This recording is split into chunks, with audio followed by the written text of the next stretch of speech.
Welcome to the Tech Egg. Don't get scrambled. Enjoy the video. In this video, I will explain how to drive the Lamborghini Huracan Evo Spyder.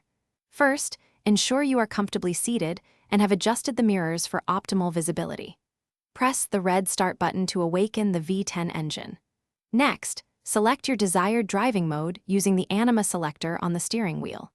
Strada is for comfortable cruising, Sport offers a more dynamic feel, and Corsa is for track-focused performance. You can then choose between automatic or manual shifting with the paddles.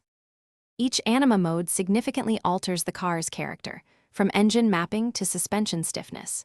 In Sport mode, you'll feel a more aggressive throttle response and firmer ride, perfect for spirited road driving.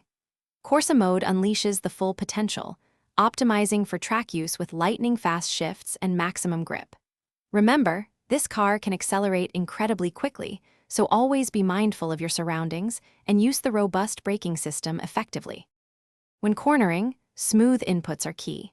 Gently apply throttle as you exit the turn to maintain traction and control.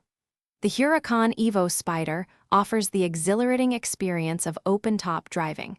Simply press the button to retract the soft top in just 17 seconds, even while moving at low speeds. Always respect the immense power and capabilities of this vehicle. Practice in a safe environment to truly understand its handling characteristics and ensure a safe, enjoyable drive. To ensure your Lamborghini Huracan Evo Spyder remains a joy to drive for years to come, adhere to its recommended maintenance schedule. Regular checks of fluids, tires, and brakes are crucial. When not in use, store the car in a climate-controlled environment, ideally with a car cover, to protect its exquisite finish and intricate systems. This care helps preserve its value and performance. And for those who love to read, check the description for a link to the new Kindle Paperwhite, along with other great deals. Enjoy every moment with your incredible machine. Thanks for watching. Consider subscribing if I helped unscramble your problems.